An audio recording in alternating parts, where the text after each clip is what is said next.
Welcome to நம்ம ஒரு channel.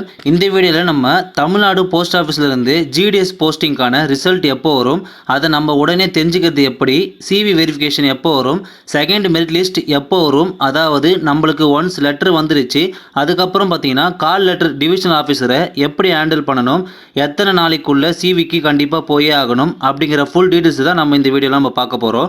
So வீடியோவை ஸ்கிப் பண்ணாமல் ஃபுல்லாக கேளுங்க, அப்போ தான் உங்களுக்கு புரியும். அதை பார்க்கறதுக்கு முன்னாடி நம்ம சேனல் இன்னும் சப்ஸ்கிரைப் பண்ணாதவங்க சப்ஸ்கிரைப் பண்ணிக்கோங்க. அப்படியே பக்கத்தில் இருக்க பெல் பட்டனை பிரஸ் பண்ணிக்கோங்க. அப்பதான் நம்ம போற ஒவ்வொரு வீடியோ உங்களுக்கு நோட்டிஃபிகேஷன் வரும். வாங்க வீடியோக்குள்ள போகலாம்.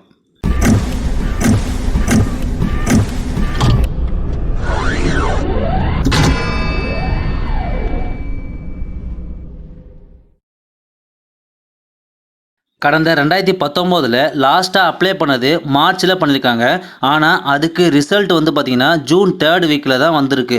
அப்போது இந்த ரிசல்ட்டுக்கான டைம் வந்து பார்த்திங்கன்னா கரெக்டாக 3 மாதம் வரைக்கும் டைம் எடுத்திருக்காங்க. இதே மாதிரி தான் இந்த வருஷமும் 2020லேயும் ரிசல்ட் வரப்போகுது. செப்டம்பர் 30 வரைக்கும் அப்ளை பண்ணுறதுக்கு கடைசி டேட் கொடுத்துருந்தாங்க. இப்போது இதுக்கு வந்து பார்த்திங்கன்னா 3 மாதம் டைம் கொடுத்தோம்னா டிசம்பர் 1st வீக்கில் கண்டிப்பாக ரிசல்ட் வந்துடும். அஃபிஷியல் வெப்சைட்டில் ஃபைனல் மெரிட் லிஸ்ட்டில் அண்டர் ப்ராசஸ் கொடுத்துருக்காங்க. நீங்கள் அந்த வெப்சைட்டில் போயிட்டு பார்த்தீங்கன்னா தெரியும். இப்போது செலெக்ஷன் ப்ராசஸை பற்றி பார்ப்போம். இப்போ நம்ம இந்த ஜாபுக்கு செலக்ட் ஆகிட்டோம்னு கன்ஃபார்ம் பண்ணுறது பார்த்தீங்கன்னா, நீங்கள் இந்த ஜாபுக்கு ரெஜிஸ்டர் பண்ணும்போது உங்களோட மொபைல் நம்பர் கொடுத்துருப்பீங்க இல்லையா, அந்த நம்பருக்கு தான் உங்களுக்கு ஃபஸ்ட்டு எஸ்எம்எஸ் வரும். அதுக்கப்புறம் வந்து பார்த்தீங்கன்னா மெயிலுக்கு மெசேஜ் வரும். ஓகேங்களா? அந்த மெசேஜில் என்ன மென்ஷன் பண்ணியிருப்பாங்க அப்படின்னு பார்த்தீங்கன்னா, உங்களோட ரெஜிஸ்டர் நம்பரும் அண்ட் தென் எந்த இடத்துக்கு எந்த பிரான்ச்சுக்கு செலக்ட் ஆகியிருக்கீங்கன்னு அண்ட் தென் உங்களுக்கு அதிலே தெளிவாக வந்துடும். அதனால் நீங்கள் ரெஜிஸ்டர் பண்ண மொபைல் நம்பரை ரீசார்ஜ் பண்ணலன்னா ரீசார்ஜ் பண்ணி வச்சுக்கோங்க. அண்ட் தென் அந்த நம்பர் எதுவும் ஆகாத மாதிரி பார்த்துக்கோங்க. ஓகேங்களா? சப்போஸ் உங்களுக்கு மெசேஜ் எதுவும் வரலன்னா இப்போ நீங்கள் ஸ்க்ரீனில் பார்த்துருக்க வெப்சைட்டில், அதாவது www.apost.in அப்படி இல்லைனா www.gdsonline அப்படி இல்லைனா www.tamilnadupost.nic.in இந்த வெப்சைட்டில் போயிட்டு பார்த்து தெரிஞ்சுக்கலாம்.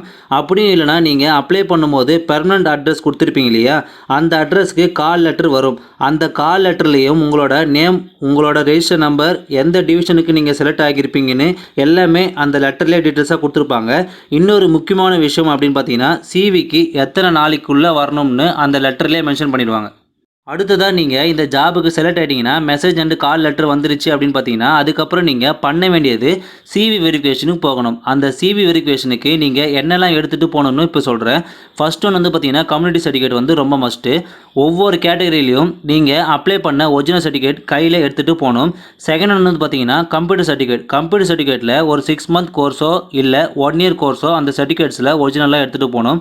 தேர்ட் ஒன் வந்து பார்த்தீங்கன்னா 10th மார்க் ஷீட் ஒரிஜினலும் அண்ட் தென் ஆதார் கார்டு ஒரிஜினலும் எடுத்துகிட்டு போகணும். ரிசல்ட் வந்த 15 நாளுக்குள்ளே நீங்கள் சிவிக்கு கண்டிப்பாக போயிருக்கணும். சப்போஸ் அந்த 15 நாளுக்குள்ளே உங்களால் சிவிக்கு போக முடியல அப்படின்னு பார்த்தீங்கன்னா உங்களை வந்து ரிஜெக்ட் பண்ணிவிடுவாங்க. ஓகேங்களா? ஸோ அதை மட்டும் பார்த்துக்கோங்க. இப்போ ரிசல்ட்டில் ஃபஸ்ட்டு ப்ராசஸ் ஒரு மெரிட் லிஸ்ட் வந்திருக்கும்.